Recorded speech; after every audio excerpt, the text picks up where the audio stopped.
Hello ladies and gentlemen, and welcome back to my channel for another Hot Toys 1/6 scale Star Wars Return of the Jedi figure unboxing and review. Today, finally, we're taking a look at a proper gold original trilogy C-3PO. Now, I got mine at a discount from Pop Collectibles. As always, do your own research. Make sure you are comfortable before buying.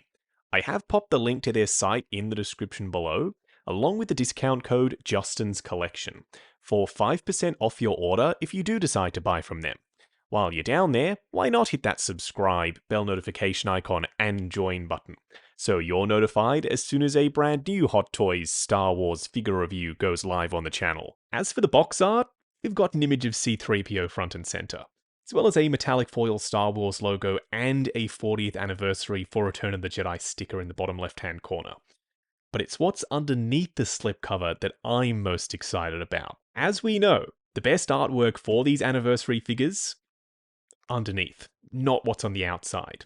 Around the back, die-cast, warnings and legal information, as well as Hot Toys store locations. Oh yes, absolutely gorgeous. This retro Kenner-inspired packaging, I'm all about it. I want this more often with Hot Toys Star Wars figures. Got an open window showcasing C-3PO inside, an image of the figure down below, his name in this old school style nameplate with the yellow background, and a Return of the Jedi logo. Plus, no fewer than two 40th anniversary logos, one in the top corner and then one done in the style of an old school foil sticker. Whenever we look at these Kenner-inspired boxes, I always find myself using retro and old school way too much. It's kind of just the best way to describe what's going on. Maybe I should use vintage. I'll add that to the list of adjectives.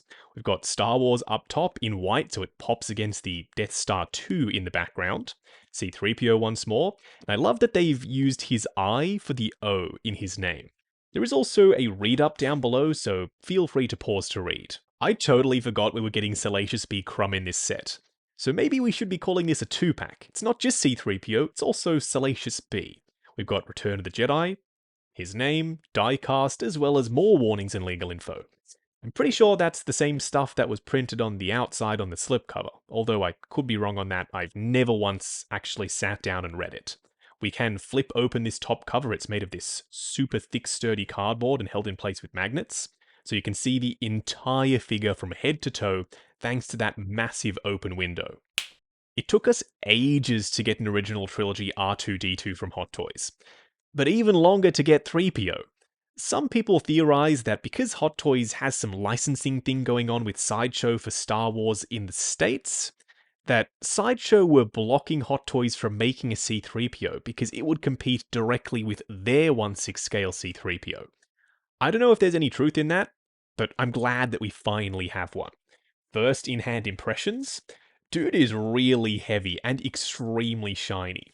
What we are going to do now, though, is get all of his accessories laid out in the light box, and Salacious Crumb, of course, and take a closer look at everything he comes with. Starting off with the display base first.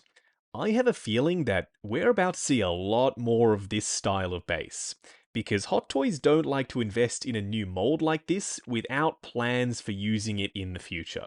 And not just for the Return of the Jedi line, seeing as though we also have an upcoming Clone Wars Emperor Palpatine with this style of display base. But I'm not complaining, I really like this base. Yes, it's tall. Yes, it's round, which means you can't necessarily slot other figures up against it without them bumping into these ridges. But I don't care about any of that. For other characters, for C-3PO, you kinda do want to slot him in there with the main cast of heroes from the original trilogy. Having him be more of a centerpiece figure on this round base doesn't really work for me. We'll discuss that in the pros and cons segment. Now, this piece up on top is just a beveled cardboard print. I would have loved to have seen some actual depth here, so this could have looked like a real grate. Still gets the job done on camera. In person, you can tell that this is a single plane with some texture up on top. Around the edge, you have these cog little sticky outy pieces, but no dry brushing. And then down below on the side, we do have some very Bespin looking details, which tells me that maybe this was originally designed for some Empire figures, but never ended up being included with any of them. Then around the front, Star Wars and C-3PO on the etched nameplate. Up top, we do have an adjustable crotch grabber, with a slightly wider cradle than usual to accommodate C-3PO.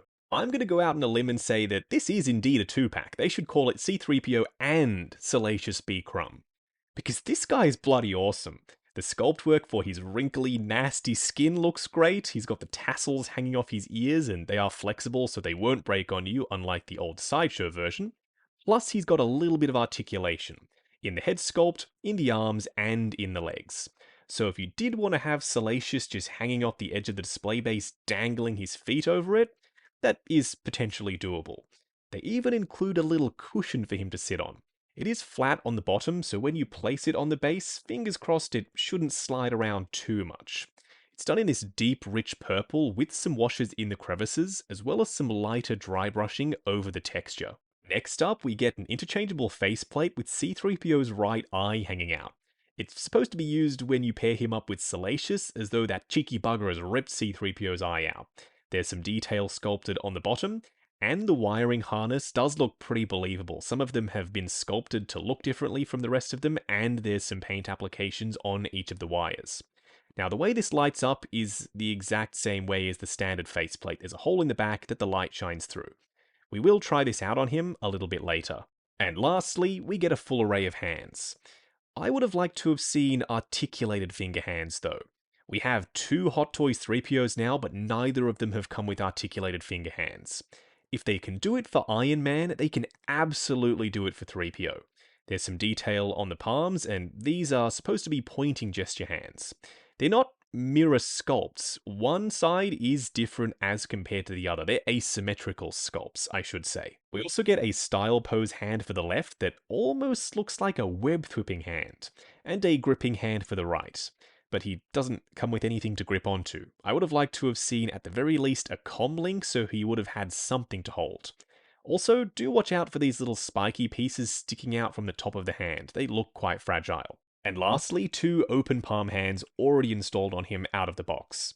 What we are going to do now, though, is get C-3PO himself out here. Standing straight up and down in the light box, no crazy poses, or accessories, or anything like that. For the longest time, we've been waiting for a really good gold, chrome, silver leg Hot Toy C-3PO. But the icing on the cake with this guy is, he's a die-cast release, and you can feel every ounce of that die-cast. He is super hefty in hand, and he's cold to the touch, which adds to that premium feel. And I haven't even started with the paint applications. The vacuum metallized chrome finish, it just looks very believable, as though this is a real shrunk-down C-3PO standing in front of us. I'm so happy with how this guy turned out. He has well and truly exceeded my expectations. I'm going to say it right here and now. This is my new favorite 1/6 scale C-3PO. I will explain why a little bit later. Up close and personal, kicking things off with C-3PO's head sculpt. And the first of the 2 faceplates. We will try out the one with the eye hanging out in just a second. I'm willing to go out on a limb and say that this is the most accurate C-3PO that I've ever seen in 1/6 scale. I reckon this head sculpt is as close to perfect as we are going to get. I understand though, if it's not perfect for you and you're a Star Wars expert and there's some little detail that's not quite right and it's driving you crazy, just don't pick this guy up. For me, I am struggling to find fault with this head sculpt, especially the finish. He is mostly made of metal, but even the plastic parts, such as the hands and the head sculpt, the finish matches. It's not like there's a massive color difference between the plastic parts and the metal ones. That's because they've gone with this vacuum metallized gold chrome finish. And they've added this speckling of dirt and grime over the top, plus washes in the crevices for the mouth and these pieces around the head sculpt to bring out all of that detail. And then we get to the eyes. Right now, they are insanely bright because the button cell batteries are fresh. When you remove the faceplate, you can see how bright that is. And you can also make out the hole straight through the faceplate so the light can shine through. I would still like one day to see a third faceplate option with painted eyes so that you didn't have to rely on the LEDs. I mean, just the eyes themselves have a ton of depth. You've got this metal grate over the top, the 3 dots, and also those black dots in the middle.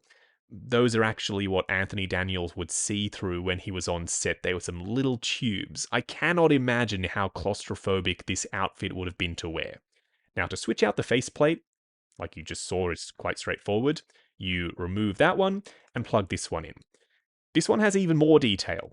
Now you have the eye hanging out with that grill over the top, and there's even some light around the edge, meaning that those fiber optic connections are still working with the eye hanging down. I personally am going to go with the classic look, although every now and then I might just switch this up. One thing to be careful of is this little dongle on the top of the head. It's not made of a rubbery plastic. This is made of solid brittle plastic, so don't put too much pressure on it when you're trying to pose his head sculpt. I remember when Chrome Mando came out, some people just didn't vibe with all of the weathering. They want him to look more clean and pristine. I don't condone this, but I would love to see someone try that with C-3PO as well. Having all of the perfect sculpt work and this gold chrome is great, but it is dulled down quite significantly by the rust work and the weathering. So seeing him without it might end up making me want to pick up a second C-3PO, customize it, and then display him with the prequel figures as though he's an Episode 3 C-3PO perhaps. Just all depends on whether or not removing the weathering damages the gold finish. Now the sculpt work around the front looks very accurate to me. It's identical to the Episode 2 C-3PO. You've got the circle section above the wires, also these little greebly bits and pieces sticking out, plus what I think is a speaker. That, I suppose, is what his voice comes out of. It's what I've always thought of that piece as. And these little bits sticking out around the front. These do feel more solid than the head one, but I'd still be careful not to put any pressure on them when it comes to posing. Now the arms do have multiple moving parts and pieces. These are real pistons, and there's even some weathering on the inside portion of the piston that moves up and down.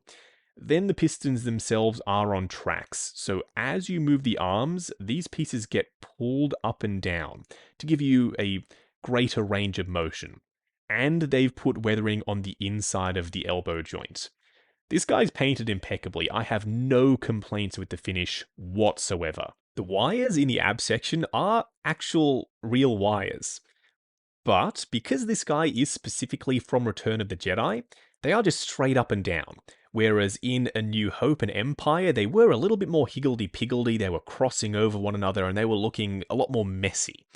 This, with the much cleaner look, won't work for some. I would prefer it to look more messy, and I suppose I could move the wires over themselves and sort of crisscross them to make them look the way I want to, but I don't want to try and modify any of this because then it won't be accurate to Return of the Jedi. You have various different sizes and shapes and styles of wires. Then for this diaper section, we're back to that bright, shiny metallic gold. And there are those fake screws up on top on either side, plus some very big ones on the top of the thighs. The one massive design flaw about the C-3PO costume is there is virtually no range of motion for the legs because it's cupped around the bottom of this gold chrome booty piece and around the front for the diaper. So trying to move the legs is a huge chore because you have to be careful not to bump up against these panels to cause any paint rub or damage. Coming down to the legs, the thigh armor is asymmetrical with different rib detail on one side compared to the other. And they've given us the silver leg. If I did have one complaint about the paint, it would be that they added a little bit of gold shading to the silver leg for some unknown reason. I would try and remove that gold, but I'm worried again about damaging the silver finish, so having the leg be slightly less silver than I was hoping it was going to be isn't a massive deal breaker for me. You do want to watch out for these pieces sticking out on the sides of the knees because, like the other little protrusions, they don't feel super sturdy. They've even gone so far as to add some weathering on the inside of the knee joint. And some wires around the back. This is something I never even knew existed with C-3PO, but it's once again asymmetrical just like the thigh armor. Now coming down to the feet, there is some weathering and tread on the underside, with this sculpted, ornate looking detail around the edge. For a quick side-by-side comparison, on the left, Return of the Jedi C-3PO, and on the right, the Attack of the Clones version. I also apologize for not having the episode 2 3PO's eye lights on. It's just that, true to form, the button cell batteries have died. Of course they have. They're the same exact height, and they're the same exact mold. The only difference is the finish, but also the ab section with the wires. I do surprisingly prefer the ab section on episode 2 compared to the much straighter, cleaner looking wires for Return of the Jedi. But everything else, I give the win to episode 6 C-3PO. It's just much more of a classic look for him. Next up, C-3PO and R2-D2. It's bread and butter. It's a perfect pairing. I don't think you can beat this. Most people are going to have these two standing together in their collections. I know that I sure as shit will. Now, for those wondering which R2 this is the Hot Toys Episode 7 version. But you could also go for the prequel trilogy one or the original trilogy one. It's just down to personal preference, or kind of sort of which one you already have. So this is going to ruffle a lot of feathers because I know that everyone has their favorite C-3PO in 1/6 scale. Whether it's the new Hot Toys one, or the Bandai one, or the Sideshow one, which we're about to get to. Most of the time it'll come down to which one is in your collection, because we as collectors like to justify the purchases we already made so that we can avoid spending money on new things. I understand, I totally get it. But objectively, with them both standing in front of me, I've got to give the win to Hot Toys. He just looks bigger and beefier, like Anthony Daniels is actually in the suit standing in front of us. And I think the finish looks way more realistic with that subtle but also kinda not rusty weathering effect. For Bandai, yes, it has that weight factor, and he's entirely clean from head to toe, so he works as a prequel trilogy C-3PO. But the pistons are out of scale because they wanted them to be more durable with the technology they had to work with back in the day, and he's just a lot skinnier in certain sections, so it doesn't believably look like there is a real person inside the suit. At least, not to me. Then we have the Sideshow C-3PO. I feel really bad for this guy because he gets a bad rap. He's actually not terrible. He was the only accessible 1/6 scale C-3PO for a long time because Sideshow kept reissuing him and reissuing him over and over and over again, knowing full well that Hot Toys either couldn't or wouldn't make their own version. The Bandai one, he sold out very quickly and then people just sort of forgot about him. Now, the Sideshow one is still okay, but the Hot Toys one is so much better. He's made of metal, he's more accurate, and the proportions are vastly superior. And I haven't even mentioned the finish yet. It's a night and day difference. Sideshow is going to work for some people, and that's fine. For a lot of people, it just won't, especially compared to the Hot Toys one. Going over C-3PO's articulation, I expect this guy to be exactly the same as the Attack of the Clones version. It's the same mold, just finished slightly differently. Starting off with his head sculpt, it's on a swivel for the base of the neck and a ball joint up underneath the head. Looking forward to there, looking up to there, swivel, and pivot side to side. His arms are on multiple different joints at the shoulders. First off, they will swivel forward and back, but then the bicep is on a ball joint underneath this shoulder pad piece. So that means you will get some range out of that part as well. For the elbows, multiple working pistons also on these little tracks, so they will follow the arm as it bends to almost 90, more like a 45, I suppose. Then for the wrist peg, it's a hinge and swivel. Torso does have this disc hanging over the top of the wires, so it will be more restricted, crunching forward to there, going back significantly further, swivel, and pivot side to side. Don't expect much out of the thighs. As you can see, they sit right over the top of this gold diaper piece. So they will go forward to there, pretty much not at all. They will go out to there. You do get a little bit more swivel though. Ratcheted single bend at the knee where this piece collides with the back of the thigh. Not a ton of range of motion here either.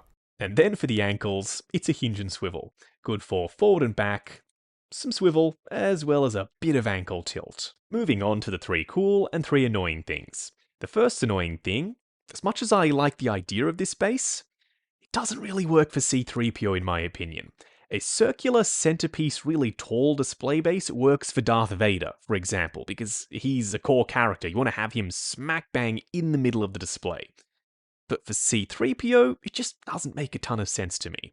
Not to mention this top piece doesn't have any depth to it. It's just got this beveled effect to the gratework, whereas I would have actually liked to have seen some proper depth. So you could have seen through the grates and there would have been a false floor on the inside of the display base. The second annoying thing is when you have the LEDs turned off, dude looks completely dead.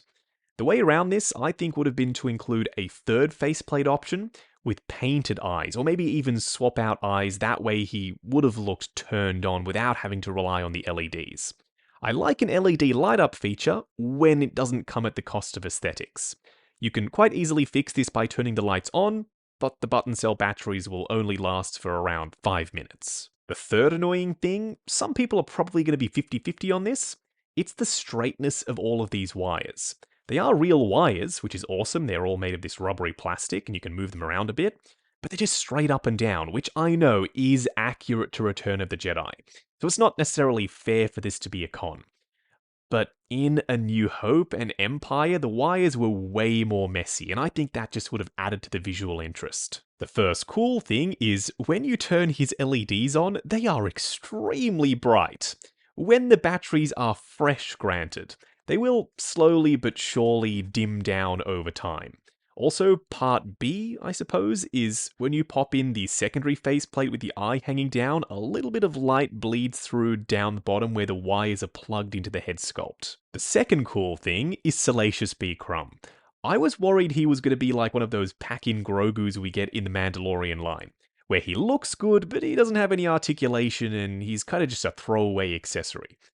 Luckily, that's not the case. He comes with a display base, which is more than I can say for any of the Grogus. It's in the form of this cushion that's flat on the bottom, so it shouldn't slide around in the display. Plus, he's got articulation. You can swivel his head sculpt, move his arms, and swivel his legs down. So you can have him just dangling his legs off the edge of the cushion on the edge of C-3PO's display base. The third cool thing is C-3PO is so heavy. There is a lot of die cast here. He's cold to the touch absolutely everywhere, and he feels super premium. Wrapping up on the Hot Toys Return of the Jedi C-3PO. Hot Toys just went ahead and did it. Like it was no problem. They understood the assignment and they executed to perfection. This is now my favorite 1/6 scale C-3PO. It's not perfect in every aspect. There are a couple of things that I think they could have changed or tweaked here and there that I covered in the pros and cons segment. Overall, I'm one happy collector. This guy has exceeded all of my expectations. The Episode 2 3PO is solid, but he was just a test run. He was an amuse-bouche, if you will, a little bit of a taste of what's to come. Now that we have this guy, I don't think we really need another gold chrome C-3PO. Don't get me wrong though, if they do give us more, like a DX version that comes with Chewbacca that you could break down and put into the net backpack, I would be all in on that.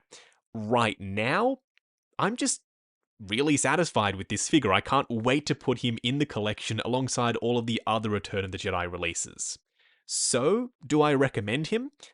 I think that's a pretty clear yes. This is a stellar C-3PO by Hot Toys. He's proper die-cast, he's nice and hefty, and he feels every bit as premium as he looks.